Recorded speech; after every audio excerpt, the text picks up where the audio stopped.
பொங்கல் திருநாள். பொங்கல் திருநாள்னா இது ஏதோ அறுவடை திருநாள் அப்படின்னு சொல்லுவோம். அதாவது வருஷம் பூரா நாம் பாடுபட்டு அதனுடைய பலனை அனுபவிக்கிற நாள் அப்படிங்கிறது நாம் சொல்லிட்டு இருக்கிறது. இது முக்கியமாக இது ஒரு நன்றி அறிவிப்பு நாள் அப்படின்னு சொல்லுவாங்க. இன்னைக்கு நிறைய நன்றி அறிவிப்பு கூட்டம்லாம் நடந்துகிட்டு இருக்குல்ல, அது மாதிரி விவசாயிகள் நடத்துகிற ஒரு நன்றி அறிவிப்பு விழா இது. யாருக்கு நன்றி சொல்றாங்கன்னா ஆதவனுக்கு. அதாவது சூரியன் இல்லைன்னா விவசாயம் இல்லை.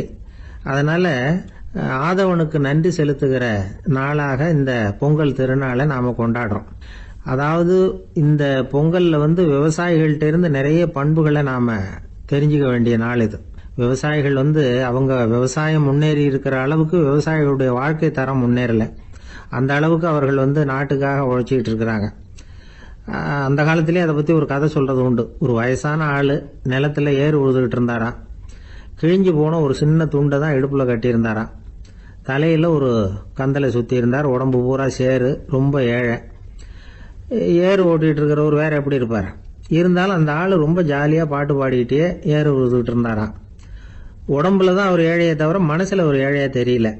அந்த சமயத்துல அந்த நாட்டு ராஜா அந்த பக்கமா குதிரை மேல வந்தாராம். வேட்டைக்கு போயிட்டு பரிவாரங்களோட திரும்பி வந்துகிட்டு இருக்கிறார். ரொம்ப செல்வ செழிப்புல இருக்கிற ராஜா அவர் இந்த வயசான விவசாயியை பார்த்திருக்கார். இந்த ஆள் ரொம்பவும் ஏழைங்கிறது அவர் பார்த்தாவே பளிச்சுன்னு தெரியுது.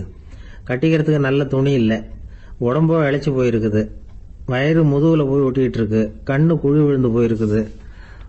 ஆனாலும் முகத்தை பார்த்தா சந்தோஷமா இருக்கிற மாதிரி இருக்கு. இவ்வளவு உற்சாகமா பாடிட்டு இருக்கிறாரே அப்படின்னு ஆச்சரியமா நினைச்சு பார்த்தார் அந்த ராஜா. சரி, அவர்கிட்ட கொஞ்சம் பேச்சு கொடுத்து பார்க்கலாம் அப்படின்னு முடிவு பண்ணார். ஐயா பெரியவரே, இப்படி கொஞ்சம் வர முடியுமான்னாராம். பொழுது போறதுக்குள்ள நான் இந்த வயல் பூரா உழவு ஓட்டி ஆகணும், அதனால பேசுறதுக்கு நேரம் இல்லை அப்படின்னாராம் அந்த பெரியவர். என்ன அவ்வளவு அவசரமா? மீதி இருந்தா நாளைக்கு உழுதக்கூடாதா? அது சரி, உனக்கு எத்தனை ஏக்கர் நிலம் இருக்கு அப்படின்னு விசாரிச்சிருக்கார் ராஜா. எனக்குன்னு சொந்தமா உள்ளங்கை அளவு கூட நிலம் கிடையாது. இது எங்க முதலாளியோட நிலம். இதை பூராவும் உழுது முடிச்சாதான் அவர் கூலி கொடுப்பார். நான் கூலிக்கு உழுதுகிட்டு இருக்கிறேன். உங்ககிட்ட பேசிக்கிட்டு இருந்தா அவருக்கு துரோகம் பண்ணது மாதிரி ஆயிடும் அப்படின்னாராம். ராஜா குதிரையை விட்டு கீழே இறங்கினார். வரப்புல நடந்து அந்த பெரியவர்கிட்டயே போனாராம். சரி, ஒரு நாள் பூரா உழுதா உனக்கு எவ்வளவு கூலின்னு கேட்டிருக்கார். 8 அணா கூலி கிடைக்கும்னாராம் அவர். இது ரொம்ப காலத்துக்கு முன்னாடி நடந்த ஒரு சம்பவங்கிறதுனால அப்ப 8 அணா கூலிங்கிறது ரொம்ப பெருசு. இருந்தாலும் அதுவும் அந்த ராஜாவுக்கு பெரிய கூலியா தெரியல. இவ்வளவுதானா, இதை வச்சுக்கிட்டு நீ எப்படி காலம் தள்ளுற அப்படின்னாராம். ஒன்னும் கவலை இல்லை அப்படின்னாராம் அவரு. ராஜாவுக்கு ரொம்ப ஆச்சரியமா போச்சு. 8 அணா கூலி வாங்குற இந்த ஆளு கவலை இல்லாம இருக்கிறார், ஏராளமான வசதியோட இருக்கிறன்னா கவலை இல்லாம வாழ முடியலையே அப்படின்னு நினைச்சு பார்த்திருக்கார். அது சரி, 8 அணாவில் எப்படி குடும்பம் நடத்துற அப்படின்னு கேட்டாராம். எனக்கு கிடைக்கிற 8 அணாவில் 2 அணா குடும்பத்துக்கு செலவழிக்கிறேன், 2 அணா பழைய கடனுக்கு கொடுக்கறேன், 2 அணா தர்மம் செய்யறேன், 2 அணா வட்டிக்கு கொடுக்கறேன், ஒரு குறையும் இல்லைன்னாராம். ராஜாவுக்கு ஒன்றும் புரியல. எனக்கு ஒன்றும் புரியலேன்னு இருக்காரு. ஐயா, எனக்கும் என் மனைவிக்கும் 2 அணா செலவாகுது. வயசான அம்மா அப்பா இருக்கிறாங்க, சின்ன வயசுல என்னை காப்பாத்தினவங்க அவங்க. அந்த கடனுக்கு 2 அணா செலவாகுது, அது பழைய கடன். என் தங்கச்சி ஒருத்தி ஆதரவு இல்லாத நிலைமையில தன்னுடைய மகனோட என் வீட்டுல இருக்கிறா. அவளுக்கும் அவள் மகனுக்கும் 2 அணா செலவு பண்றேன், அது தர்மம். எனக்கு 2 பிள்ளைங்க இருக்கிறாங்க, அவங்களுக்கு 2 அணா செலவு பண்றேன், அது வட்டிக்கு கொடுக்கறது மாதிரி. பிற்காலத்துல அவங்க எங்களை காப்பாத்துவாங்க. அந்த வகையில நான் திருப்தியோட வாழ்ந்துகிட்டு இருக்கிறேன் அப்படின்னாராம். ராஜாவுக்கு அர்த்தம் புரிய ஆரம்பிச்சுதான். அந்த பெரிய நிலத்தை விலை கொடுத்து வாங்கி அந்த பெரியவருக்கே தானமா கொடுத்துட்டாராம். இப்போ உழுதவருக்கே நிலம் சொந்தமாயிட்டுது. அன்னையிலிருந்து அரசனுக்கும் ஆறுதல் கிடைச்சுதான். இப்படி ஒரு கதை சொல்லுவாங்க. 8 அணா வருமானத்தை வச்சுக்கிட்டு எப்படி காலத்தை தள்ளுறதுன்னு சொல்றதுக்காக இந்த கதையை சொல்றதாக யாரும் தப்பா நினைச்சுக்க கூடாது. கிடைக்கிறத எப்படி பங்கு போடுறார், எப்படி திருப்தியா வாழறார் அப்படிங்கிறது தான் முக்கியம். அது மாதிரி இன்றைக்கு இந்த பொங்கல் திருநாள்ல உழவர்கள் மனசு மகிழ்ச்சியா இருந்ததுன்னா அது எல்லாரும் மகிழ்ச்சியா இருக்கிறது மாதிரி அர்த்தம். அதனால அவர்கள்ட்ட இருந்து நாம பாடம் கத்துக்கணும். சில உழவர்கள் தங்கள் நிலத்துல விளையறத தாங்கள் சாப்பிட மாட்டாங்க, அடுத்தவங்கள்ட்ட வித்துட்டு சந்தையில போய் வேற அரிசி வாங்கிட்டு தான் இவங்க சாப்பிடுவாங்க. அப்படிப்பட்ட விவசாயிகள்லாம் இது உண்டு. பங்கிடுகிற பண்பை உழவர்கள்ட்ட இருந்து கற்றுக்கொள்ளுங்கள் அப்படிம்பாங்க. ஒரு ஆள் நிம்மதியா மகிழ்ச்சியா இருந்தானா, உங்க நிம்மதிக்கும் மகிழ்ச்சிக்கும் என்ன காரணம்னு கேட்டிருக்காரு இன்னொருத்தர். என்கிட்ட இருந்தது பூராவையும் என் பிள்ளைங்களுக்கு சமமா பங்கு போட்டு கொடுத்துட்டேன், எனக்குன்னு எதுவுமே வச்சுக்கல, அதுதான் நிம்மதிக்கு காரணம்னு இருக்கான். உங்ககிட்ட இருந்தது எவ்வளவு இருந்தது அப்படின்னு கேட்டிருக்காரு அவரு. மொத்தமா ஒரு 50,000 ரூபா இருக்கும் அப்படின்னு இருக்கான். அவ்வளவும் பணமாவே இருந்ததா அப்படின்னு கேட்டிருக்காங்க அவங்க. இல்லைங்க, அவ்வளவும் கடன், அதை தான் பிரிச்சு கொடுத்துருக்கேன் பிள்ளைங்க கிட்ட அப்படின்னு நானும். அவன் ஒரு வயசான அம்மா ஒரு நாள் ஃபோன் பண்ணாங்க. ஐயா, நான் இந்த தகவல் நிகழ்ச்சியை தினமும் கேட்குறேன், உங்ககிட்ட ஒரு கேள்வி கேட்கணும் அப்படின்னாங்க. என்னங்க அப்படின்னோம். எனக்கு சொந்தமாக ஒரு நல்ல வீடு இருக்கு, வேணுங்கிற அளவுக்கு பணமும் இருக்கு, கணவரும் ரொம்ப நல்லவர், ரிட்டையர் ஆகி வீட்டில் தான் இருக்கிறார், பிள்ளைங்கள்லாம் பெரிய பெரிய உத்தியோகத்தில் இருக்கிறாங்க, அதில் ஒருத்தன் ஐஏஎஸ், பணம்லாம் கூட நிறைய கொண்டாந்து கொடுக்குறாங்க. அப்படி இருந்தும் என் மனசில் நிம்மதி இல்லை, வாழ்க்கையில் ஒரு நிறைவு இல்லை அப்படின்னாங்க. ஏன்னு கேட்டோம்.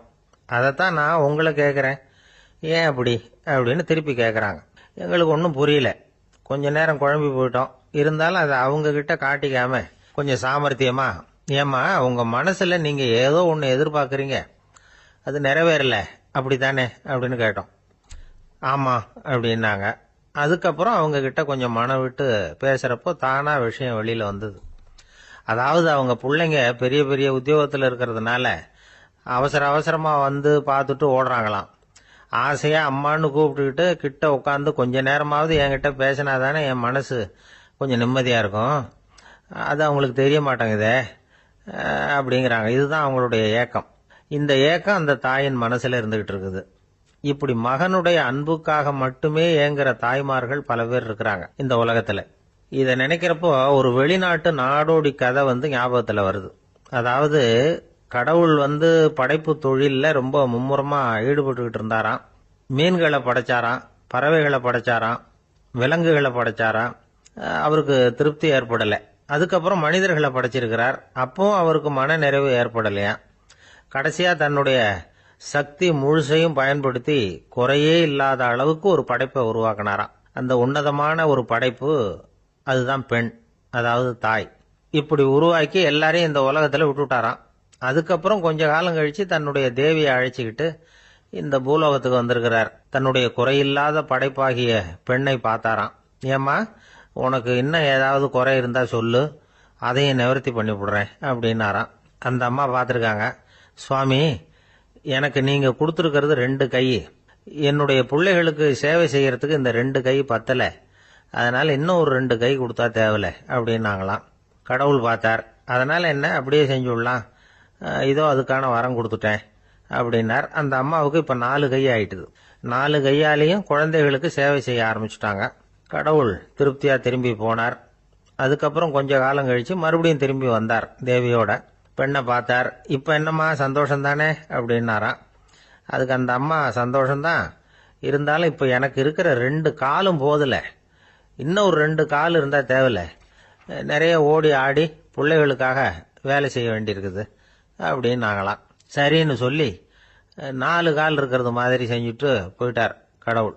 மறுபடியும் கொஞ்ச நாள் கழிச்சு தேவி சொன்னாங்க கடவுள்கிட்ட, நீங்க என்னதான் முயற்சி பண்ணினாலும் முழுமையான ஒரு படைப்பை உங்களால உருவாக்க முடியாது, அப்படிதான் நான் நினைக்கிறேன் அப்படின்னாங்களாம். அப்படியா சொல்ற, வா அந்த பொண்ணை பார்த்துட்டு வருவோம் அப்படின்னு புறப்பட்டு இங்க வந்தாங்களாம். இங்க பார்த்தா 4 காலு 4 கையோட அந்த பொண்ணு ஒரு செவுத்துல சாஞ்சி உக்காந்து அழுதுகிட்டு இருக்குது.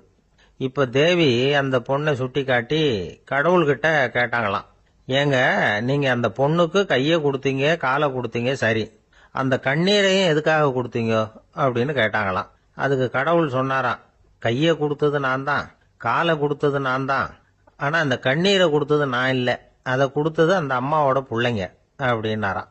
இன்னைக்கும் அப்படித்தான் பல பிள்ளைங்க அவங்க அம்மாவுக்கு கண்ணீரை தான் கொடுத்துக்கிட்டு இருக்கிறாங்க. அம்மாவை மதிக்கிற பிள்ளைங்க தான் இன்னைக்கு நல்லபடியா இருக்கிறாங்கிறது அவங்களுக்கு தெரியறது இல்லை.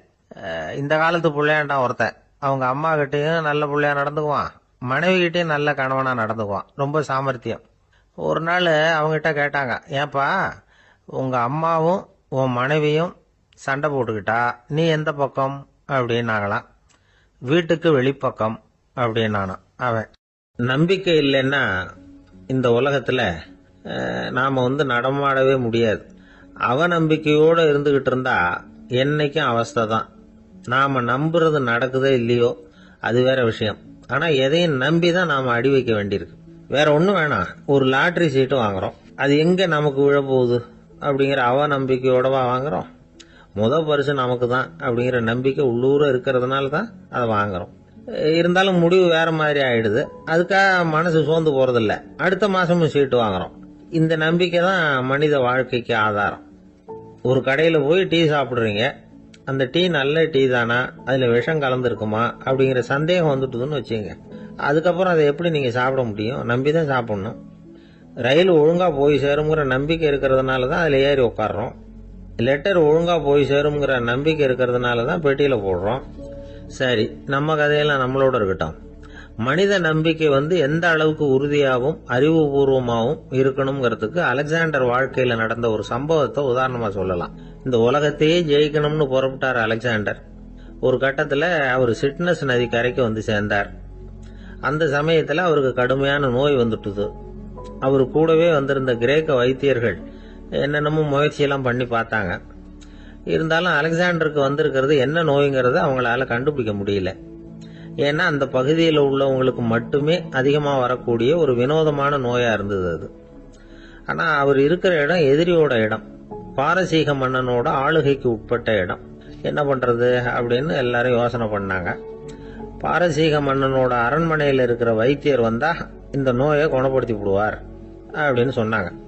இருந்தாலும் எதிரியோட நாட்டில் இருக்கிற வைத்தியரை கூப்பிட்டு எப்படி நம்பி வைத்தியம் பார்க்க சொல்றது அப்படின்னு சொல்லி எல்லாரும் தயங்கினாங்க. ஆனா அலெக்சாண்டர் தயங்கல. பரவாயில்ல, அழைச்சிட்டு வாங்கன்னு விட்டார். உடனே அவரை போய் அழைச்சிட்டு வந்துட்டாங்க. அவர் வந்தாரு. அலெக்சாண்டர் உடம்ப பரிசோதனை பண்ணி பார்த்தார். சரி, இதை குணப்படுத்தி விடலாம், பயப்பட வேண்டியது இல்லை. ஆனா இதுக்கு ஒரு மூலிகை ரசம் தயார் பண்ணி கொடுக்கணும். நான் போய் அதை தயார் பண்ணிட்டு 2 நாள்ல திரும்பி வந்துடுறேன் அப்படின்னு சொல்லிவிட்டு போனார் அந்த வைத்தியர். அதே மாதிரி 2 நாள்ல திரும்பி வந்தார் மூலிகை ரசத்தோட. இதுக்கு இடையில அலெக்சாண்டரோட தளபதிகள்ல ஒருத்தர் ரகசியமா ஒரு எச்சரிக்கை கடிதம் கொடுத்து அனுப்பியிருக்கிறான். அதை வாங்கி என்ன விஷயம்னு பார்த்தார். இப்போ உங்ககிட்ட வந்திருக்கிற எதிரி நாட்டு வைத்தியரை நம்பாதீங்க, அவன் கொண்டுகிட்டு வந்திருக்கிற மூலிகை ரசத்துல விஷம் கலந்துருக்குது அப்படின்னு அதுல எழுதியிருக்கு. அதை பார்த்தார் அலெக்சாண்டர். இருந்தாலும் கொஞ்சம் கூட அலட்டிக்கல. வைத்தியர் கொடுத்த மருந்தை வாங்கி கடகடன்னு குடிச்சுட்டு அதுக்கப்புறம் அந்த கடிதத்தில் இருந்த விஷயத்தை அந்த வைத்தியர்கிட்ட சொன்னார். வைத்தியர் திகைச்சு போயிட்டார். தன் மேல அலெக்சாண்டர் வச்சிருக்கிற நம்பிக்கையை பார்த்து அவருக்கு ரொம்ப வியப்பு. வைத்தியர் உண்மையிலேயே நல்ல மருந்து தான் கொண்டுட்டு கொடுத்துருக்கிறார், அதுல விஷம்லாம் எதுவும் கலக்கல. அதுக்கப்புறம் அலெக்சாண்டர் அந்த வைத்தியரை பார்த்து சொன்னாராம், நம்பிக்கைங்கிற அச்சாணியை ஆதாரமா வச்சுக்கிட்டு தான் இந்த உலகம் சுத்திக்கிட்டு இருக்குது. எனக்கு எதிரியா இருந்தாலும் பாரசீக மன்னர் ரொம்ப பெரியவர். அப்பேற்பட்ட மன்னருடைய அரண்மனை வைத்தியர் தொழில் நேர்மை இல்லாதவரா இருக்க மாட்டார். அப்படி இருந்தா அவரை அரண்மனை வைத்தியரா வச்சிருக்கவே மாட்டாங்க அப்படின்னு நம்பினேன். என்னுடைய நம்பிக்கை வீண் போகல அப்படின்னாராம். இதுதான் மானுட நம்பிக்கைங்கிறது. இந்த காலத்திலயும் இது மாதிரி இந்த மானுட நம்பிக்கை ரொம்ப சாமர்த்தியமா கையாளுகிற கெட்டிக்காரங்க சில பேர் இருக்கிறாங்க. ஒரு இந்த காலத்து குரு, அவருக்கு ஒரு சிஷ்யன். குரு முன்னாடி அந்த சிஷ்யன் ரொம்ப பணிவா நின்று, குருவே, உங்க கையால விஷத்தை கொடுத்தாலும் அதை வாங்கி மடமடன்னு குடிச்சிருவேன் அப்படின்னா. உன்னுடைய குரு பக்தியை மெச்சினேன் அப்படின்னாரு குரு. அதுக்கு அந்த சிஷ்யன், அப்படி இல்லை குருவே, உங்ககிட்ட சிஷ்யனா இருக்கிறத விட உங்க கையால விஷத்தை வாங்கி குடிச்சு விடுறது ரொம்ப நல்லது, அதனாலதான் அப்படி சொன்னேன் அப்படின்னா. அந்த காலத்துல அண்ணாமலை ரெட்டியார்னு ஒருத்தர் இருந்தார். அவர் வெங்கனூர் அப்படிங்கிற கிராமத்துல இருந்தார். அங்க இருந்து விருத்தாசலம் கோவிலுக்கு தவறாம போயிட்டு வந்துகிட்டு இருந்தார். இடையில வெள்ளாறு, அதுல ஒரு சமயம் வெள்ளம் வந்துட்டுது. இவரால் போக முடியல. அதோட விளைவு வெங்கனூர்லயே ஒரு கோவில் கட்டணும் அப்படின்னு முடிவு பண்ணார், சிவாலயம். அந்த சமயத்துல வடநாட்டுல பஞ்சம். அதனால அங்கிருந்த பல சிற்பிகள் தென்னாட்டை நோக்கி வர ஆரம்பிச்சாங்க. அவங்க வெங்கனூர் வழியா வர்றது தெரிஞ்சதும் இவர் போய் பார்த்தார். இங்க ஒரு கோவில் கட்டணும், அதுக்கு நீங்க உதவணும்னார். பஞ்ச காலத்துல இப்படி ஒரு வாய்ப்பு கிடைச்சதுல அவங்களுக்கும் ரொம்ப மகிழ்ச்சி. உற்சாகத்தோட ஒத்துக்கிட்டாங்க. ஆலய திருப்பணி ஆரம்பமாச்சு. அவங்களுக்கு வேண்டிய எல்லா வசதிகளையும் இவர் செஞ்சு கொடுத்தார். அவங்களுக்கு எந்த குறையும் இல்லாம பாத்துக்கிட்டார். அது மட்டும் இல்ல, ஒவ்வொரு நாளும் அங்க வருவாரு. உங்களுக்கு என்ன வேணும், எது வேணும்னு கேட்பாரு. ஏதாவது குறை இருந்தா சொல்லுவாங்க, உடனே தீர்த்து வைப்பார். இவரும் கேட்பாரு, எந்த குறையா இருந்தாலும் என்கிட்ட சொல்லுங்க அப்படின்னு சொல்லுவார். அதை தவிர இவராகவே கவனிச்சும் அவங்களுக்கு என்னென்ன தேவைங்கிறத கண்டுபிடிச்சு அதையெல்லாம் கொடுத்துக்கிட்டு இருப்பார். என்ன தேவைன்னாலும் அதை நிறைவேற்றி வச்சிருவார். அந்த சிற்பிகளின் தலைவன் ஒருத்தன், அந்த ஆளுக்கு வெத்தலை பாக்கு போடுறது பழக்கம். இதை தெரிஞ்சுக்கிட்டு அதுக்காகவே ஒரு ஆளை ஏற்பாடு பண்ணார். வேணுங்கிற போலாம் நீ வெத்தலை சிவல் மடிச்சு கொடுக்க வேண்டியது உன் வேலை அப்படின்னு ஒருத்தனை ஏற்பாடு பண்ணிட்டார். இப்படியெல்லாம் செஞ்சதும் அவங்களுக்கும் ரொம்ப உற்சாகம். ரொம்ப பொறுப்பா சிற்ப வேலைகளை செஞ்சுக்கிட்டு இருக்கிறாங்க. ஒரு நாள் என்னாச்சு தெரியுமா? அந்த சிற்பிகளின் தலைவன் ரொம்ப நுணுக்கமா ஒரு வேலையை செஞ்சுக்கிட்டு இருக்கிறான். சாரம் போட்டு அது மேல படுத்துக்கிட்டு அண்ணாந்து பார்த்து உச்சியில நுணுக்கமான சிற்பங்களை உருவாக்கிக்கிட்டு இருக்கான். சிற்பியின் கவனம் செதறப்படாதுங்கிறதுனால இவரு மெதுவா சத்தம் போடாம கிட்ட போய் நின்று அதை கவனிச்சுக்கிட்டு இருக்கிறார். அந்த சிற்பி வழக்கம் போல வெத்தலை பாக்குக்காக இடது கையை கீழே நீட்டினான். அந்த சமயம் பார்த்து அவருக்கு தாம்பூலம் கொடுக்கறவன் அங்க இல்ல, எங்கேயோ போயிருக்கிறான். அண்ணாமலை ரெட்டியார் என்ன பண்ணாரு தெரியுமா? தனக்காக கொடுக்கப்பட்ட தாம்பூலத்தை வாங்கி சிற்பியின் கையில கொடுக்கறாரு. அவன் வாங்கி போட்டுக்கிட்டான். இது என்ன இன்னைக்கு வெத்தலை சீவல் வேற மாதிரி இருக்குது, வாசனை தாம்பூலமா இருக்குது அப்படின்னு யோசனை பண்ணிட்டு கீழே திரும்பி பாக்குறார். பார்த்தா ரெட்டியார் மறுபடியும் சிற்பி கை நீட்டும் பொழுது கொடுக்கறதுக்காக தாம்பூலத்தை மடிச்சு வாங்கி வச்சுக்கிட்டு தயாரா நிக்கிறார். சிற்பிக்கு அதிர்ச்சி. உடனே பொத்துன்னு கீழே குதிச்சான். ஐயா, என்ன இது நீங்களா அப்படின்னா. இவர் சொன்னார், நான் ஒன்றும் தப்பு பண்ணலையே, உன்னுடைய கை புண்ணியம் செஞ்ச கை, கோயில் கட்டுற கை, அந்த கைக்கு தாம்பூலம் கொடுக்கறதுல என்ன தப்பு அப்படின்னாராம். ஏற்கனவே பஞ்சத்தில் அடிபட்டு வந்த எங்களை நீங்க ஆதரிச்சதே பெரிய விஷயம். இந்த செயல் என்ன ஒரு பெரிய கடனாளி ஆகிவிட்டது. ஐயா, எங்களுக்கு உணவு உடை இதை மட்டும் நீங்க கொடுத்தா போதும், ஊதியம்னு எதுவும் வாங்க மாட்டோம் அப்படின்னு அந்த சிற்பி எவ்வளவோ வற்புறுத்தியும் எதுவும் வாங்கிக்கலையாம். இந்த செய்தியை தமிழ் தாத்தா டாக்டர் ஊவேசா சொல்லியிருக்கிறார். அந்த காலத்துல எப்படிப்பட்டவங்க எல்லாம் வாழ்ந்திருக்கிறாங்க பாருங்க. இந்த காலத்துல ஒருத்தர் கோவில் கட்டினார், வேலை செய்யற எல்லாருக்கும் சாப்பாடு போடுவார். சிற்ப வேலை செஞ்சுட்டு சாப்பிட வர்ற ஒவ்வொருத்தர் கையையும் அன்பா பிடிச்சு முத்தம் கொடுத்து உள்ள அனுப்புவார். அந்த கைகளுக்கு நீங்க கொடுக்குற மரியாதையாது அப்படின்னு கேட்டாங்க. அடா, அது இல்லைங்க, ஏற்கனவே முதல் பந்தியில சாப்பிட வந்தவன் மறுபடியும் வர்றானான்னு கண்டுபிடிக்கிறதுக்காக கையை பிடிச்சு மோந்து பாக்குறேன் அப்படின்னாராம் அவர். ஒரு ஊர்ல ஒரு ஞானி இருக்கிறார், ரொம்ப பெரிய ஞானி, ரொம்ப வயசாயிட்டுது. கடைசி காலத்துல அவர்கிட்ட சில பேர் வந்தாங்க. உங்க குரு யார் அப்படின்னு கேட்டாங்க. அவர் நிமிர்ந்து பார்த்தார். எனக்கு ஆயிரக்கணக்கான குருமார்கள் உண்டு, அவங்க பேரெல்லாம் சொல்லணும்னா இந்த காலம் பத்தாது, ஆனா முக்கியமான ஒரு 3 பேரை பத்தி மட்டும் உங்களுக்கு சொல்றேன் அப்படின்னாராம். அப்புறம் சொன்னார், அந்த 3 பேர்ல ஒருத்தன் ஒரு திருடன். ஒரு சமயம் ஒரு பாலைவனம் வழியா நான் போய்கிட்டு இருந்தேன். அப்போ வழி தவறி போய் ஒரு கிராமத்துக்கு போயிட்டேன். அது இருட்டு நேரம், நடு ராத்திரி, ஊரே உறங்கி போச்சு. அந்த நேரத்துல ஒரு ஆள் மட்டும் ஒரு வீட்டு சுவத்துல ஏதோ பண்ணி உள்ள நுழையறதுக்கு முயற்சி பண்ணிட்டு இருக்கிறான். அவன்கிட்ட போய் நான் இன்னைக்கு இங்க எங்க தங்க முடியும் அப்படின்னு கேட்டேன். அதுக்கு அவன், இந்த ராத்திரி வேளையில அது ரொம்ப சிரமம், ஒரு திருடனோட உங்களால தங்க முடியும்னா நீங்க என்னோட தங்கலாம் அப்படின்னா. நான் அவங்க கூட 1 மாசம் தங்கி இருந்தேன். ஒவ்வொரு நாள் ராத்திரியும் இப்ப நான் என்னுடைய வேலைக்கு போறேன், நீங்க ஓய்வு எடுத்துக்கோங்க அப்படின்னு சொல்லிட்டு போவான். அவன் திரும்பி வந்த உடனே உனக்கு ஏதாவது கிடைச்சுதான்னு நான் கேட்பேன். அதுக்கு அவன், இன்னைக்கு ராத்திரி ஒண்ணும் இல்ல, நாளைக்கு மறுபடியும் முயற்சி பண்ணுவேன் அப்படின்பா. எப்பவும் அவன் நம்பிக்கை இழந்ததே கிடையாது, எப்பவும் சந்தோஷமாவே இருப்பான். நானும் ரொம்ப காலமா தியானம் பண்ணிக்கிட்டே இருந்தேன், ஒண்ணுமே நடக்கல. ஆனா நான் என்ன பண்ணேன் தெரியுமா? மனசு வருத்தப்படும், நம்பிக்கை இழந்துருவேன். அப்பெல்லாம் அந்த திருடனுடைய விடாமுயற்சி தான் ஞாபகத்துக்கு வரும். அதனால அந்த திருடன் எனக்கு ஒரு குரு. என்னுடைய 2வது குரு யாருன்னா அது ஒரு நாய். இது எப்படின்னா, ஒரு சமயம் எனக்கு ரொம்ப தாகமா இருந்தது. ஒரு நதியை நோக்கி போயிட்டு இருந்தேன். அப்போ ஒரு நாயும் வந்தது, அதுக்கும் தாகம். ஓடி ஆத்த பார்த்தது. அதோட நிழல் ஆத்துல தெரிஞ்சது. அதை பார்த்ததும் பயந்துட்டுது. அதாவது அது தன்னுடைய சொந்த உருவத்தையே கண்டு பயந்தது. அதை பார்த்து குறைக்குது, திரும்பி ஓடிச்சு. ஆனா அதுக்கு தாகம் அதிகமா இருந்ததுனால அது மறுபடியும் திரும்பி வந்தது. பார்த்தா மறுபடியும் தண்ணியில நாயோட உருவம் தெரியுது. இப்படி சில தடவை பண்ணிச்சு. இருந்தாலும் கடைசியில் தண்ணியில குதிச்சுட்டுது துணிஞ்சி. இப்படி குதிச்ச உடனே அதோட உருவமும் மறைஞ்சுட்டுது. இத பார்த்தேன்.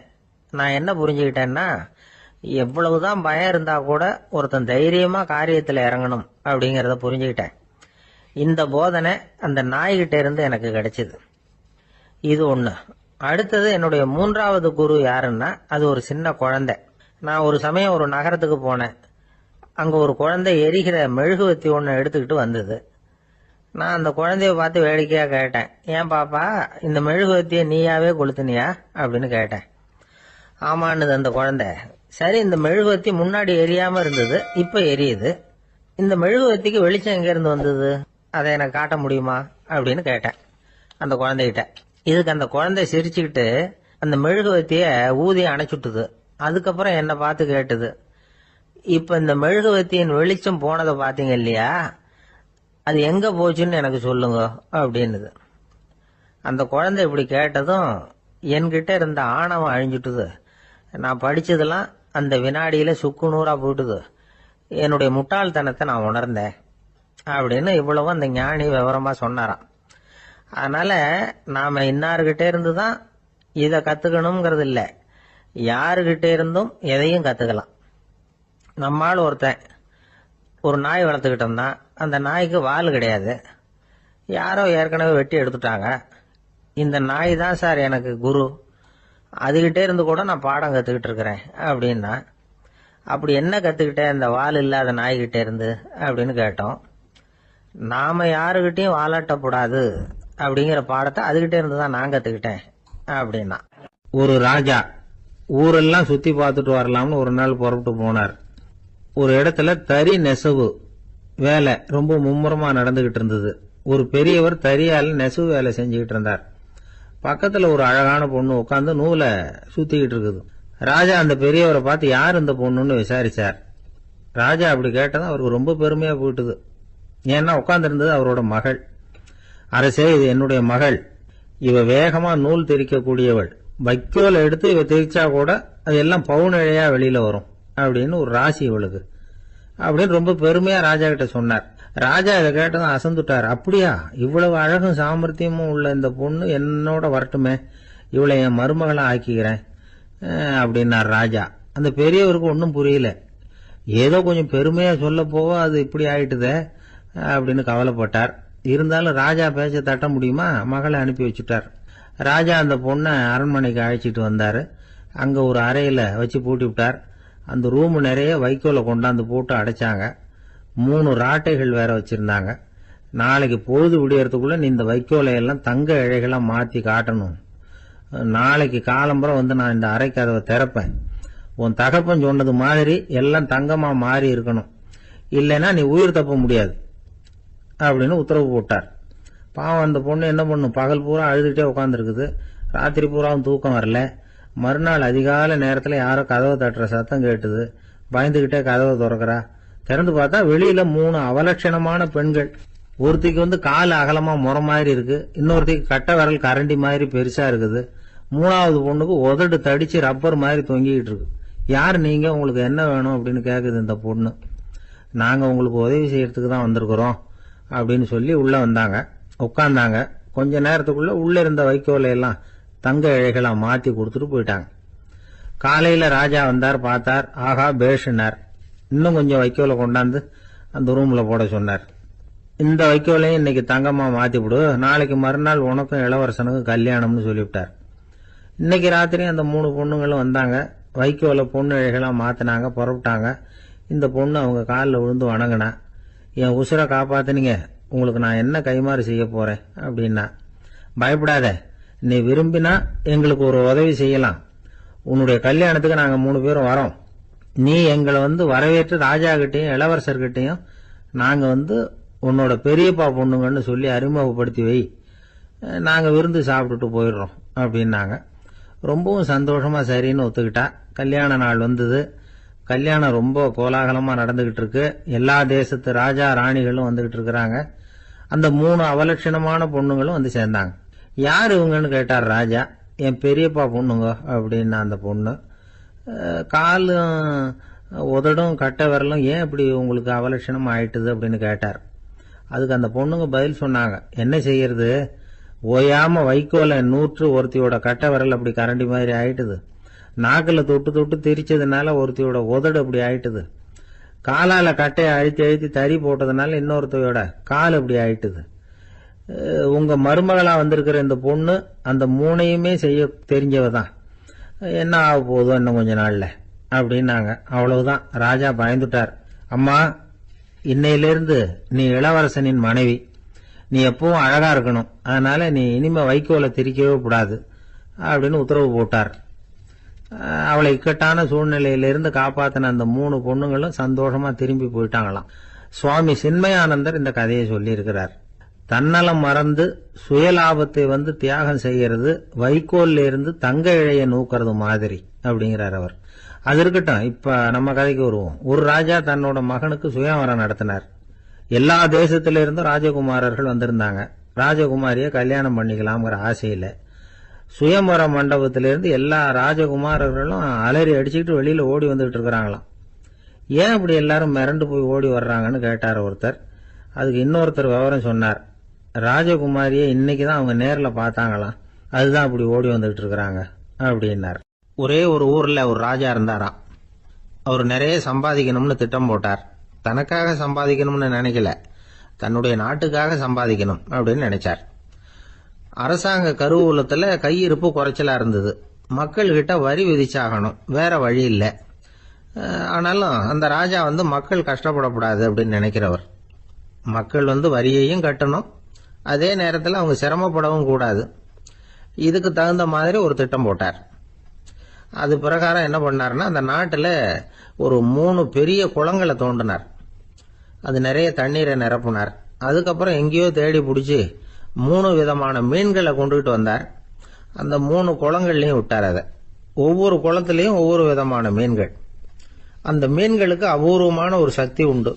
அது எப்படின்னா, அந்த குளத்துல குளிக்க வர்றவங்களுக்கு அந்த மீன்கள் கடிக்கும் பொழுது வலி ஏற்படுறதில்ல. அதுக்கு பதிலா மகிழ்ச்சி நிறைந்த ஒரு இனிமையான உணர்வை அவங்க அனுபவிச்சாங்க. அது எப்படின்னா, இந்த முதல் குளத்துல இருந்த மீன்களால கடிக்கப்படும் பொழுது ஒரு விதமான இன்ப மயக்கத்துல திளைச்சிருக்கிறது மாதிரி உணர்வு. இந்த 2வது குளம் இருக்க, அதுல இருக்கிற மீன் கடிச்சதுன்னு வைங்க, மக்களுக்கு எப்படி இருக்கும்னா, கால்களே தரையில படாம அப்படியே ஆகாயத்துல மிதக்கிறது மாதிரி ஒரு உணர்வு. அதை அனுபவிக்கிறாங்க. 3வது குளத்துல இருக்கிற மீன் கடிச்சதுன்னா அவங்கெல்லாம் அப்படியே கோடீஸ்வரரா மாறிட்டதாக ஒரு உணர்வு. அதை அவங்களால அனுபவிக்க முடியுது. இப்படி ஒரு அபூர்வமான மீன் அது, அந்த 3 வகை. இப்படி இருந்தா மக்கள் அந்த குளங்கள்ல குளிக்கிறதுக்கு ஆசைப்படாம இருப்பாங்களா? அதனால கூட்டம் கூட்டமா அலமோத ஆரம்பிச்சுட்டாங்க. ஒவ்வொரு குளத்தின் கரையிலேயும் கியூ வரிசையில் நிக்க ஆரம்பிச்சுட்டாங்க. அந்த நாட்டு மன்னர் என்ன பண்ணாருன்னா, ஒவ்வொரு குளத்தங்கரையிலையும் ஒரு ராஜாங்க அதிகாரியை உட்கார வச்சார். டிக்கெட்டை அடிச்சு கொடுத்தார். குளிக்க வர்றவங்க கிட்ட ஒரு குறிப்பிட்ட தொகையை கட்டணமா வசூலிக்க ஆரம்பிச்சார். அவ்வளவுதான், அரசாங்க கருவூலம் நிரம்ப ஆரம்பிச்சுட்டுது. ராஜாங்கத்துக்கு தேவையான பணம் கிடைச்சிட்டுது. இது ஒரு கதை. இத பத்தி என்ன நினைக்கிறீங்க? அதாவது மக்களுக்கு சுமை தெரியாமலே வரி வசூல் பண்றது நல்லது தானே அப்படின்னு நினைப்பீங்க. ஆனா இன்னைக்கும் உலகத்துல பல அரசாங்கங்கள் இதே மாதிரி 3 குளங்களை வெட்டி வச்சிருக்குது. மக்களும் அதுல குளிச்சுக்கிட்டு தான் இருக்கிறாங்க. அது எப்படிங்கிறீங்களா? அந்த முதல் குளம் தான் சினிமா தியேட்டர். அதுல குளிக்கிறவங்க தான் ஒரு விதமான இன்ப மயக்கத்துல திளைச்சிருக்கிறது மாதிரியான உணர்வை அனுபவிக்கிறவங்க. 2வது குளம் தான் சாராய கடை. இந்த குளத்துல குளிக்கிறவங்க தான் கால்களே தரையில படாம ஆகாயத்துல மிதக்கிறது மாதிரி உணர்வை அனுபவிக்கிறவங்க. 3வது குளம் லாட்டரி டிக்கெட். இதுல குளிக்கிறவங்க தாங்கள் அப்படியே கோடீஸ்வரர்களா மாறினது மாதிரி ஒரு உணர்வு, அதை அனுபவிக்கிறவங்க. இன்னைக்கு பல நாடுகள் இந்த குளங்களை பயன்படுத்திக்கிட்டு தான் வராங்க. ஒரு பூவுல வண்டு உட்காருது. அதுல இருக்கிற தேனை வண்டு எடுக்குது. இந்த சமயத்துல அந்த பூவுக்கு வலிக்குமா? அதுக்கு வலிக்கிறது இல்லை. அந்த பூவோட மலர்ச்சியும் வளர்ச்சியும் குன்றி போறதும் கிடையாது. ஒரு ராஜா மக்கள்கிட்ட வரி வசூல் பண்ணும் பொழுது மக்களுக்கு சிரமமும் தெரியக்கூடாது, அதே நேரத்தை அதனால அவங்க வாழ்க்கையும் கெட்டு போயிடக்கூடாது. அது மாதிரி வரி வசூல் பண்ணணுமா. இது காளிதாசனின் ரகுவம்சத்துல காணப்படுகிற ஒரு கருத்து. ஒரு சின்ன குழந்தை தவறுதலா ஒரு 25 காசு நாணயத்தை மூழ்கி விட்டுது. காசு வயத்துக்குள்ள போயிட்டுது. அந்த குழந்தையோட தாய் உடனே குழந்தைய தூக்கிட்டு ஆஸ்பத்திரிக்கு புறப்பட்டாங்க. அப்ப அந்த பக்கமா ஒருத்தர் வந்தார் தெருவில். என்ன விவரம்னு கேட்டார். இவங்க சொன்னாங்க, குழந்தை காசை முழுங்கிட்டுது, அதான் அவசரமா ஆஸ்பத்திரிக்கு தூக்கிட்டு ஓடுறேன் அப்படின்னாங்க. அவர் வந்தவர் சொன்னார், கவலைப்படாதம்மா, உடனே இப்படி கொடுங்க குழந்தைய அப்படின்னு கையில் வாங்கினார். ஒரு கையில் அந்த குழந்தையோட கால் ரெண்டையும் பிடிச்சி தலைகீழா தூக்கி பிடிச்சார். இன்னொரு கையால் அந்த குழந்தையோட வயத்துல குறிப்பா ஒரு இடத்துல அப்படியே தேடி அந்த சுட்டு விரலால ஒரு இடத்துல பொட்டுன்னு தட்டினார். உடனே காசு அந்த குழந்தையோட வாய் வழியா வெளியில வந்து விழுந்துட்டுது. காசை எடுத்துக்கிட்டு, இந்தாங்கம்மா உங்க குழந்தை அப்படின்னார். ரொம்ப நன்றிங்க, நிச்சயமா நீங்க ஒரு டாக்டரா தான் இருக்கணும், என்னுடைய யூகம் சரிதானே அப்படின்னாங்களாம் அந்த அம்மா. அதுக்கு அவரு, இல்லைங்க, நான் ஒரு இன்கம் டாக்ஸ் ஆபீசர், வருமான வரி அதிகாரி அப்படின்னு சொல்லிவிட்டு போனாராம். அந்த ஆள் என்ன கண்ணா பண்ணான்னு திட்டி விட்டான் சார், அதை நினைச்சா எனக்கு ரொம்ப வருத்தமா இருக்கு அப்படின்னு சொல்லி கவலைப்பட்டார் ஒருத்தர். இதுல கவலைப்படுறதுக்கு என்ன இருக்குது அப்படின்னாரு ஒரு பெரியவர். அவர் ஒரு மகான். என்ன சார் இப்படி சொல்றீங்க, ஒருத்தர் நம்ம பார்த்து திட்டுனா வருத்தமா இருக்காதா அப்படின்னார். அது எப்படி வருத்தமா இருக்கும், திட்டுறதுங்கிறது என்ன, அது வெறும் சத்தம் தானே அப்படின்னார் அந்த பெரியவர். நம்ம ஆளுக்கு தலையை பிச்சுக்கலாம் போல இருந்தது. இருக்காது அப்படின்னா நமக்கு அப்படித்தானே தோணுது. அந்த பெரியவர் சொல்றது ரொம்ப பெரிய விஷயம். அதை நாம புரிஞ்சிக்க முயற்சி பண்ணலாம்னா நடைமுறை வாழ்க்கைக்கு அது ஒத்து வர்றது மாதிரி தெரிய மாட்டேங்குது. இருந்தாலும் அந்த பெரியவர் அதுக்கு என்னதான் விளக்கம் கொடுக்கறாருன்னு பாப்போமே. ஒரு ரயில் போயிட்டு இருக்கு, அதுல ஒரு சாது போயிட்டு இருக்கார். அந்த ரயில் அவரு ஹரித்வாரம் போயிட்டு இருக்காரு. அவரு ரயில்ல ஏகப்பட்ட கூட்டம். நம்ம ஊர் ரயில் கேட்க வேணும், டிக்கெட் வாங்கிட்டு கொஞ்சம் பேர், வாங்காத கொஞ்சம் பேர். அது என்னத்துக்கு அனாவசியமா டிக்கெட் அப்படிங்கிற நினைப்புல பாதி பேர். இந்த கூட்டத்துக்கு மத்தியில அந்த சாதுவும் போயிட்டு இருக்கிறார். உட்கார்றதுக்காக இருந்த இடத்துல ஒரு ஆள் படுத்திருக்கிறான், கொஞ்சம் முரட்டு ஆசாமி. அவன் காலு பக்கத்துல கொஞ்சோண்டு இடம் பாக்கி இருந்தது. அந்த இடத்துல இந்த சாது உட்கார்ந்திருந்தார். மெதுவா உட்காந்துக்கிட்டார் போய். ஆனா அந்த ஆளு ராத்திரி பூரா இவரை காலால உதச்சிக்கிட்டே இருக்கிறான். அது இவருக்கு ரொம்ப அவமானமா பட்டது. அதனால துக்கம் ஏற்பட்டது. இருந்தாலும் அதை ஒரு மாதிரியா சகிச்சுக்கிட்டே இவர் வந்து சேர்ந்தார். பொழுது விடிஞ்சது. அந்த சாது ஹரித்வார் வந்து சேர்ந்தார். அங்க ஒரு பெரிய ஞானியை சந்திச்சார். ராத்திரி ரயில்ல அந்த ஆளு உதைச்சதையும் அதனால தனக்கு ஏற்பட்ட துக்கத்தையும் இந்த சாது அந்த ஞானி கிட்ட சொன்னார். சொல்லிவிட்டு, ஏன் சுவாமி, எனக்கு துக்கம் ஏற்பட்டதே அது தப்பா அப்படின்னு கேட்டார். தவறுதான் அந்த ஞானி. உனக்கு இன்னமும் தேக அபிமானம் போகலைங்கிறது தான் அது காட்டுது. அஷ்டாவக்கிரர் என்ன சொல்றார் தெரியுமா, உண்மையான ஞானி யாராவது தன்னை வந்தனை செய்தால் அதற்காக சந்தோஷப்பட மாட்டார், யாராவது நிந்தனை செய்தால் அதற்காக வருத்தப்பட மாட்டார் அப்படின்னு சொல்றார். நிந்தனைங்கிறது ஒரு ஒலி தான். தேகாபிமானம் இருக்கிற வரைக்கும் இந்த ஒலி நம்மளை வேதனைப்படுத்தும். நான் தேகம் இல்லை, ஆத்மா அப்படிங்கிற நினைவு இருந்தா இந்த ஒலி நம்மளை பாதிக்காது. மனு என்ன சொல்றார் தெரியுமா, ஒரு சாதகன் பாராட்டுதலை விஷம்னு நினைச்சு பயப்படணும், அவமானத்தை அமிர்தம்னு நினைச்சு சந்தோஷப்படணுங்கிறார். அவமானப்பட்டா கவலைப்படாம எப்படி இருக்க முடியும் அப்படின்னு தான் நமக்கு தோணும். அதனாலதான் நம்மள யாரும் இதுக்கு உதாரணமா யாரையும் காட்ட முடியல. புத்தரையும் கபீரையும் உதாரணமா காட்டுறாங்க. அவங்களுக்கெல்லாம் அவமானம் ஏற்பட்டப்போ கவலையே படலையாம்.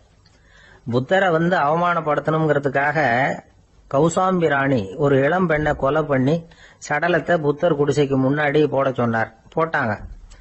புத்தர் தான் அந்த பொண்ணை கெடுத்து கொலை பண்ணி விட்டாருன்னு எல்லாரும் நினைச்சாங்க. ஆனா புத்தர் இதை பத்தி கவலையே படல. அப்புறமா உண்மை தெரிஞ்சதும் புத்தர் புகழ் இன்னும் அதிகமாயிட்டு. ஒரு பெரிய சபையில ஒரு மோசமான பொண்ணு நுழைஞ்சு தனக்கும் கபீருக்கும் சம்பந்தம் உண்டுன்னு சொன்னா கபீர் கவலைப்படல. அவங்க மாதிரியெல்லாம் நாமளும் இருக்க கத்துக்கணும். நிந்தனை, அபகீர்த்தி, அவமானம் எல்லாம் ஆண்டவன் கொடுக்கிற பிரசாதம்னு நினைக்கணும் அப்படின்னு சொல்றார் அந்த ஞானி.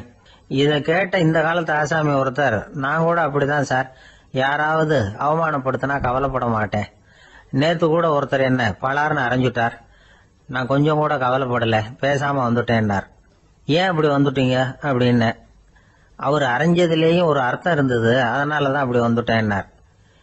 ஏன் அரைஞ்சாருன்னு கேட்டேன். 10 வருஷத்துக்கு முன்னாடி 15 ரூபா அவர்கிட்ட கடன் வாங்கினேன், அதை கேட்டு கேட்டு பார்த்துட்டு கடைசியா தான் அரைஞ்சார் அப்படின்னார்.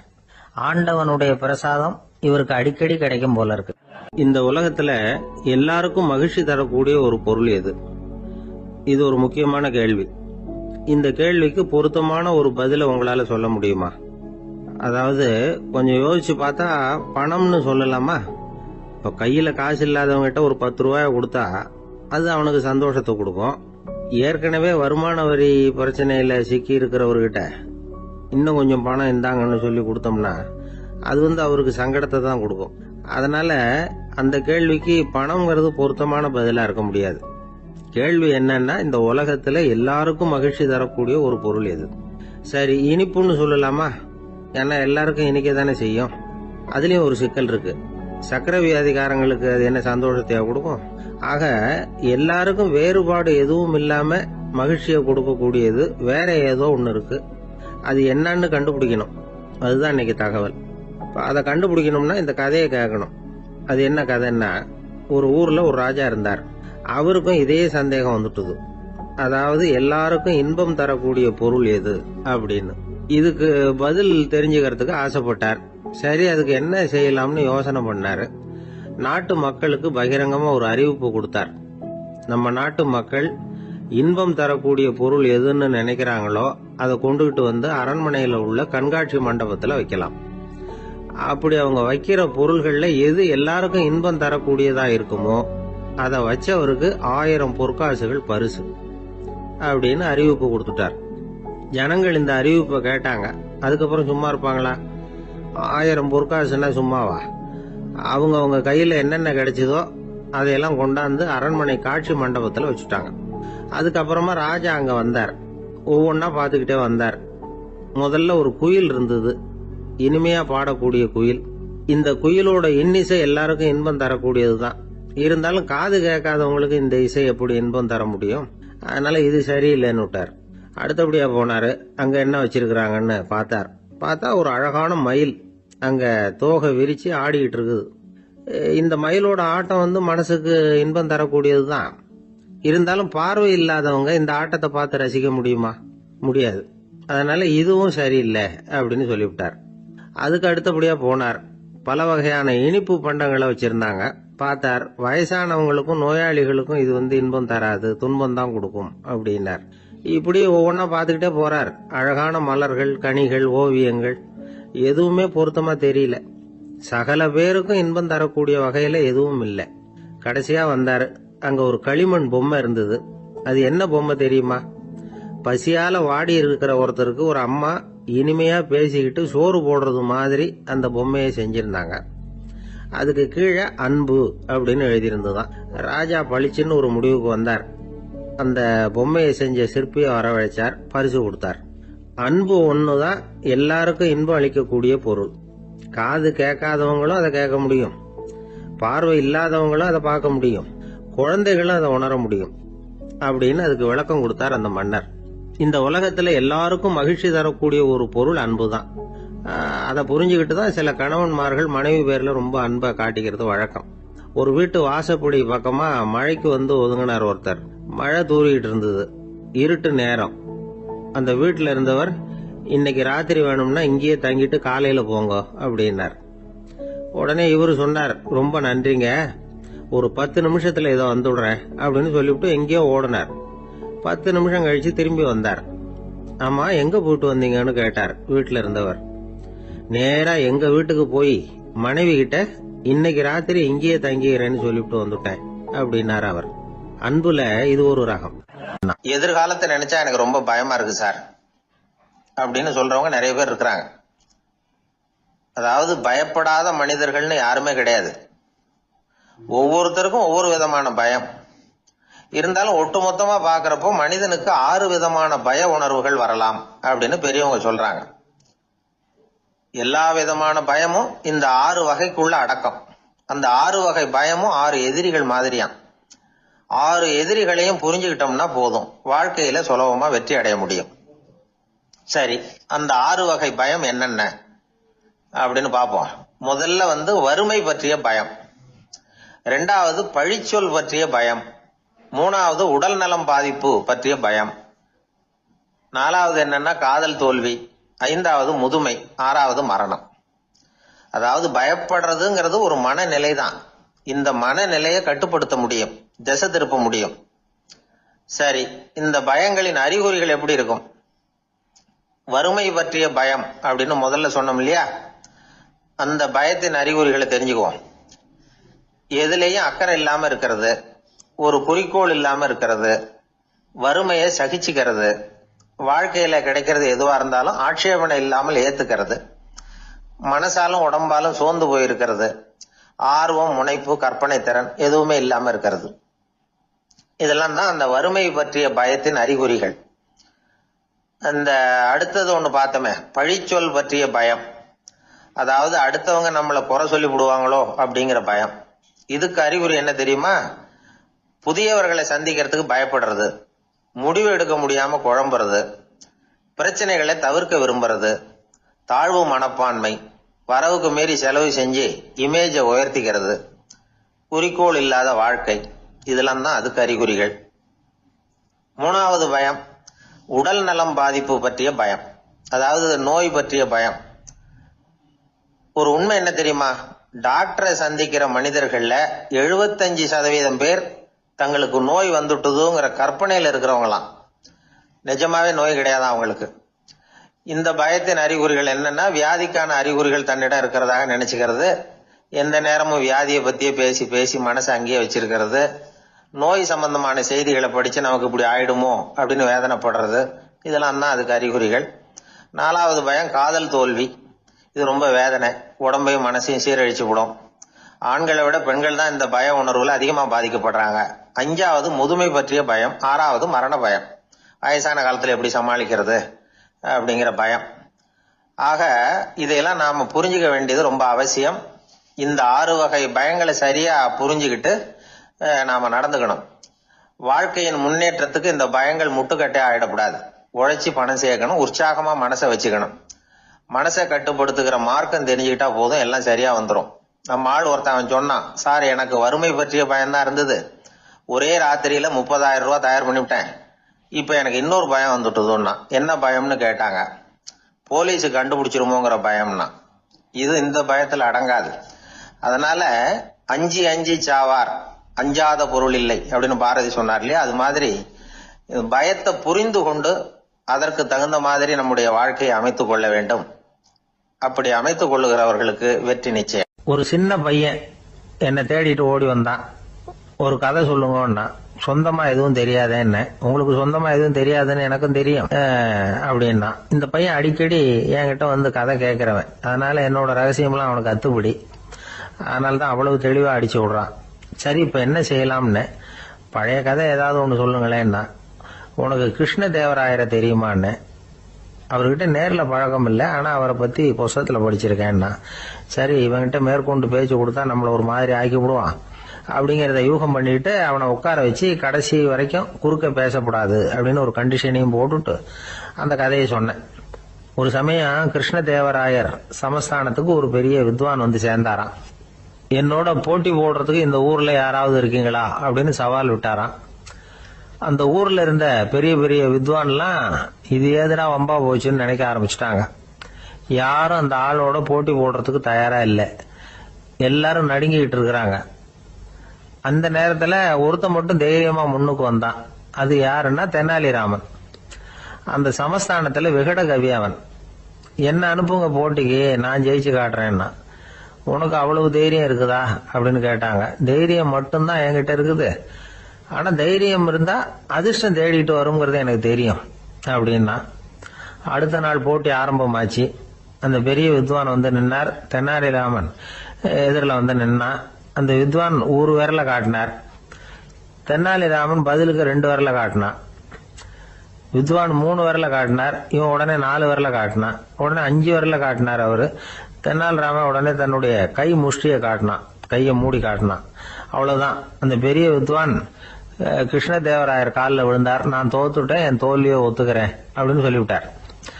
கிருஷ்ணதேவராயர் அவரை தனியா அழைச்சிட்டு போய் என்ன நடந்ததுன்னு விசாரிச்சார். அந்த வித்வான் விளக்கம் கொடுத்தார். ஆண்டவன் ஒருவன் தான் உண்டுங்கிறத விளக்கறதுக்காக நான் ஒரு விரல காட்டினேன். அப்படி இல்ல, சக்தியை சேர்த்தா சக்தி சிவன் 2 பேர் உண்டுன்னு உங்க வித்வான் 2 விரல காட்டினார். மூர்த்திகள் 3 பேருங்கிறதுக்காக நான் 3 விரல காட்டினேன். வேதங்கள் 4ன்னு சொல்லி ஒரு 4 விரல காட்டினார். பஞ்சபூதங்கள் 5ன்னு நான் 5 விரல காட்டினேன். அதையெல்லாம் அடக்கி ஆளணும்னு சொல்லி அவர் கையை மூடி உறுதியா காட்டினாரு. அடடா, உங்க வித்வானுக்கு எப்பேற்பட்ட அறிவு, அவர் தான் ஜெயிச்சார், நான் தோத்துட்டேன் அப்படின்னார் அவர். அப்படி சொல்லிவிட்டு அவர் போயிட்டார். அதுக்கப்புறம் தெனாலிராமனை கூப்பிட்டு என்னப்பா நடந்தது அப்படின்னு கேட்டாராம்.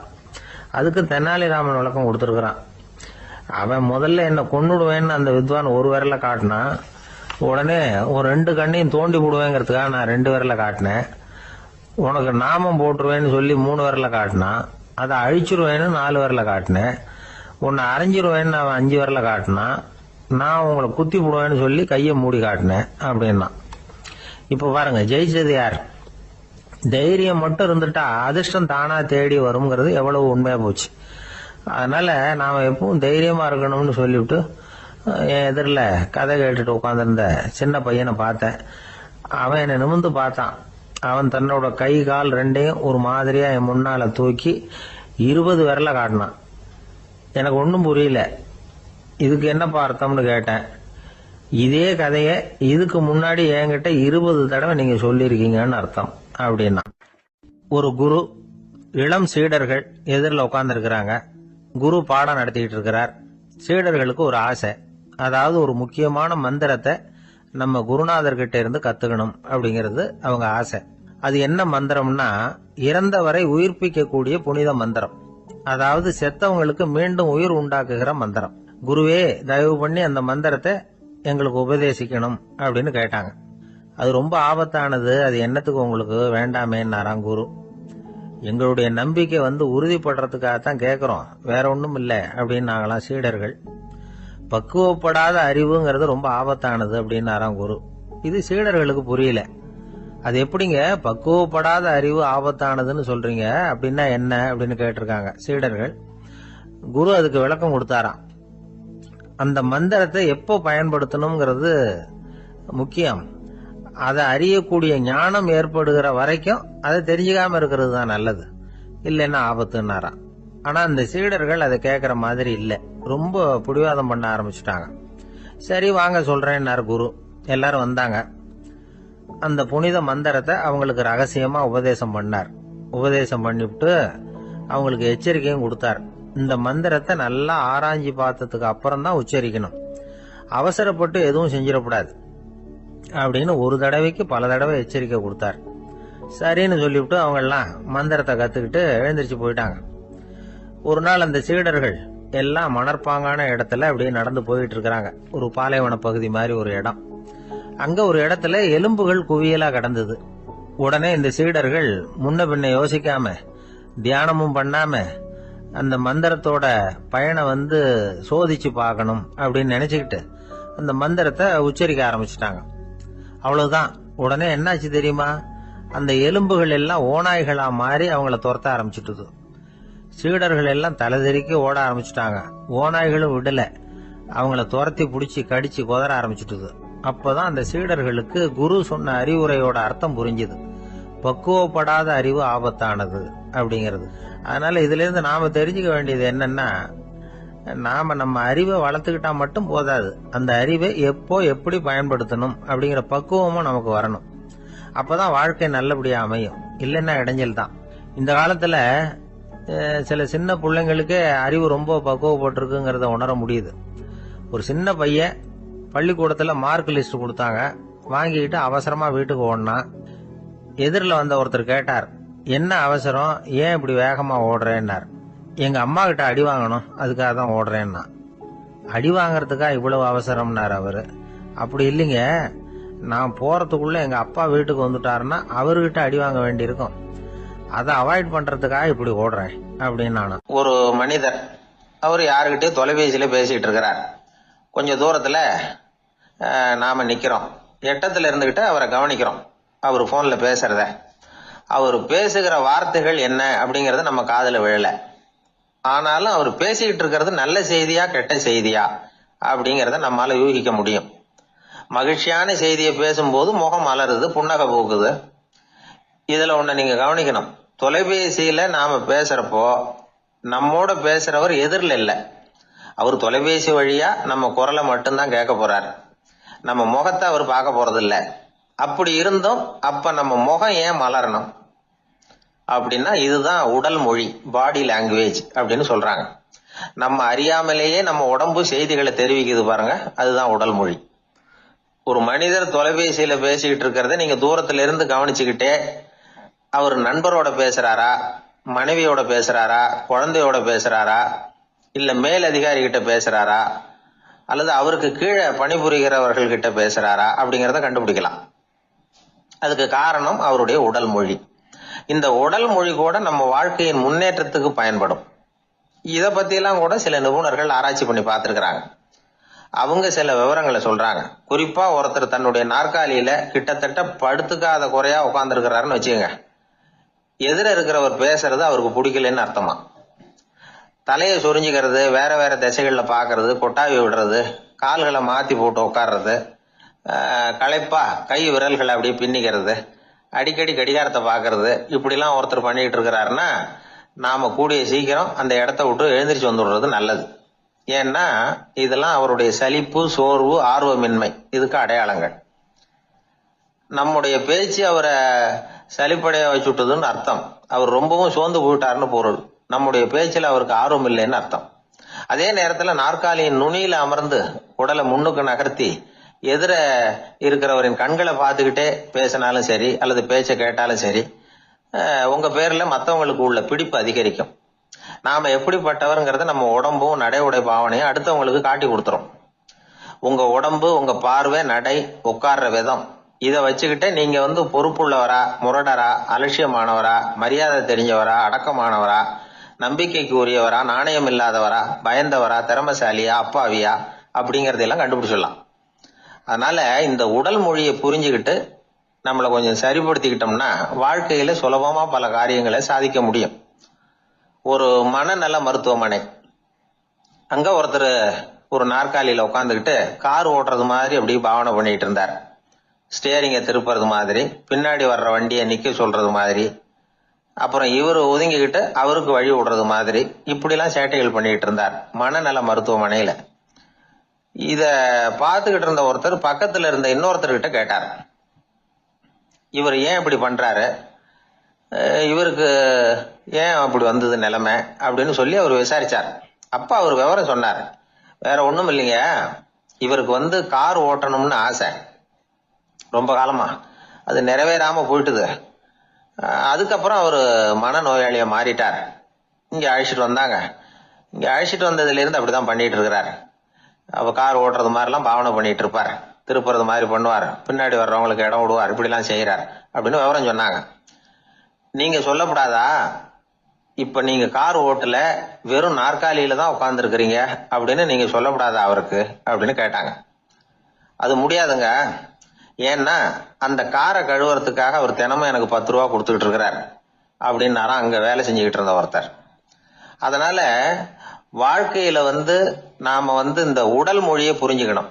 உடல் மொழிங்கிறது இப்ப ஆரம்பத்துல சொன்னது மாதிரி அந்த தொலைபேசியில பேசுறவங்களை தூரத்துல இருந்து பார்த்தாவே அவர் யாருகிட்ட பேசுறாரு, என்ன பேசுறாருன்னு தெரியும். நம்ம முகத்தை நல்லா வச்சுக்கணும். உடல் மொழிய நம்ம புரிஞ்சுக்கிட்டு பயன்படுத்த ஆரம்பிச்சோம்னா எந்த முயற்சி பண்ணினாலும் அதுல வெற்றி நிச்சயம். ஒரு நாள் ஒரு 10-15 பள்ளிக்கூடத்து பிள்ளைங்க தேடிட்டு வந்தாங்க. உங்களை பார்த்துட்டு தான் போகணும், அதுக்காக தான் வந்திருக்கோம்னாங்க. என்ன விஷயம்னு கேட்டோம். நாங்கள்லாம் கூடி ஒரு முடிவு பண்ணியிருக்கிறோம், அதை உங்ககிட்ட சொல்லணும் அப்படின்னாங்க. அதுவும் ஒரு வாண்டு பையன் அதை சொன்னான். என்ன முடிவு அது அப்படின்னு கேட்டோம் ரொம்ப ஆர்வமா. அதை இப்போ சொல்ல மாட்டோம், எங்களுக்கு பிடிக்கிற மாதிரி ஏதாவது ஒரு தகவல் சொன்னால் அதுக்கப்புறம் நாங்கள் அதை சொல்கிறோம் அப்படின்னு அந்த வாண்டு பையன். சரி, சின்ன பையன்கிட்ட இன்னைக்கு வசமாக மாட்டிக்கிட்டோம் அப்படின்னு நினச்சிக்கிட்டு அவங்களுக்கு தகுந்த மாதிரி ஒரு கதை சொல்ல ஆரம்பித்தோம். அது என்ன கதைன்னா, ஒரு பெரிய காடு, அதில் பலவிதமான மிருகங்கள். அந்த காட்டுக்கு ஒரு சிங்கம் தான் ராஜா. எப்பவும் காட்டுக்கு அது தானே ராஜா. ஒரு பெரிய யானைக்கு இது பொறுக்கலை. என்ன இது, எப்போ பார்த்தாலும் இங்கே சிங்கத்துக்கே ராஜா பதவி கிடைக்குது, நான்லாம் எவ்வளவு பலசாலியாக இருக்கிறேன், அப்படி இருந்தும் எனக்கு அந்த பதவி கிடைக்கலையே அப்படின்னு தனக்குள்ள பொறுமிக்கிட்டே இருந்தது. ராஜா பதவியை நினைச்சு ரொம்ப ஏக்கம், அதுக்கு பதவி மோகம். இந்த சமயம் பார்த்து ஒரு குள்ள நெறி கூட்டம் அதை தேடிட்டு வந்தது. ஐயா பெரியவங்களே, நீங்க இந்த காட்டுக்கு ராஜாவா இருக்க ஆசைப்படுறீங்க, அதுல ஒன்றும் தப்பு இல்லை. ஆனா அதுக்கு முன்னாடி நீங்க எங்க கூட்டத்துக்கு கொஞ்ச நாள் தலைவரா இருங்க, அதாவது ராஜாவா இருங்களேன், உங்களுக்கும் ஒரு ட்ரைனிங் கிடைச்சது மாதிரி இருக்கும் அப்படின்னு சொல்லியிருக்குது இந்த கூட்டம், குள்ள நெறி கூட்டம். இதை கேட்ட உடனே யானைக்கு ரொம்ப சந்தோஷம் தாங்கல. அதுதான் எப்பன்னு பதவிக்காக காத்துக்கிட்டு இருக்குதே. இருந்தாலும் கொஞ்சம் பிகுவோட, சரி நீங்கள்லாம் இவ்வளவு தூரம் என்ன தேடிட்டு கேட்கறதுனால மறுக்க முடியல, அப்படின்னு ரொம்ப ஏதோ அவளுக்கு சிரமப்பட்டு ஒத்துக்கிறது மாதிரி ஒத்துக்கிட்டது. ஏதோ உங்கள் ஆசைக்கு கட்டுப்படுறேன், கொஞ்ச நாள் உங்கள் கூட்டத்துக்கு ராஜாவாக இருக்கிறதுக்கு சம்மதிக்கிறேன் அப்படின்னுது. உடனே அந்த யானை ராஜ நட போட ஆரம்பிச்சுட்டுது. யானை சாதாரணமாக நடந்தாவே எப்படி இருக்குங்கிறது நமக்கு தெரியும். அதுவே ராஜ நட நடந்தால் எப்படி இருக்கும் கற்பனை பண்ணி பாருங்க. யானை முன்னாடி கம்பீரமாக போய்கிட்டு இருக்குது, தலைவர் இல்லையா, அதனால குள்ள நரிகள்லாம் ரொம்ப அடக்கமாக அது பின்னாடி அணிவகுத்து போயிட்டு இருக்குது. ராஜா வாழ்க, மன்னர் வாழ்க அப்படின்னு கோஷம் வேற. யானைக்கு தலைகால புரியல, அவ்வளவு சந்தோஷம். அந்த யானைக்கு செருக்கு, ஆணவம் எல்லாம் ஏற்பட்டு போச்சு. அதுக்கப்புறம் அது தரையை பார்க்குமா, நிமிர்ந்து நடக்க ஆரம்பிச்சுட்டுது. தரையை பார்க்கறதே இல்லை. அப்படி போயிட்டு இருக்கிறப்போ ஒரு சதுப்பு நிலத்தில் திடீர்னு காலை வச்சுட்டுது. அவ்வளவுதான், கால் உள்ள போட்டுது. இன்னொரு காலை எடுத்து வச்சுது, அதுவும் உள்ள போட்டுது. அந்த 2 காலையும் எடுக்கிறதுக்காக அடுத்த 2 காலையும் அழுத்திச்சு, அதுவும் உள்ள போக ஆரம்பிச்சுட்டுது. இப்ப 4 காலம் வசமா சேத்துல அழுந்தி போச்சு, எடுக்க முடியல. குள்ள நரிகள்லாம் அதை சுத்தி சுத்தி வந்தது. சிலது சுத்தி நின்று டான்ஸ் ஆட ஆரம்பிச்சுட்டுது யானையை பார்த்துட்டு. இதை யானை பார்த்தது. என்ன இது தலைவர், நான் தவிச்சுக்கிட்டு இருக்கிறேன், தொண்டர்கள்லாம் சுத்தி நின்று வேடிக்கை பார்த்துக்கிட்டு இருக்கிறீங்க, டான்ஸ் ஆடுறீங்க அப்படின்னு கேட்டுதான். தொண்டர்களே, தலைவர் நான் தவிச்சுக்கிட்டு இருக்கிறது உங்களுக்கு தெரியலையா? இப்போ உடனே உங்க தலைவரை காப்பாற்ற வேண்டியது உங்க கடமை இல்லையா அப்படின்னு கத்துச்சான் அந்த யானை. குள்ள நரிகளில் ஒன்று முன்னாடி நின்று அந்த யானையை பார்த்துதான், தலைவரே, எங்களுக்கு ரொம்ப நாளா ஒரு ஆசை, அந்த ஆசையை நிறைவேற்றிக்கிறதுக்காகத்தான் உங்களை எங்க தலைவரா ஏத்துக்கிறோம்னு சொன்னோம் அப்படின்னு தான். என்ன ஆசைன்னு கேட்டிருக்கு.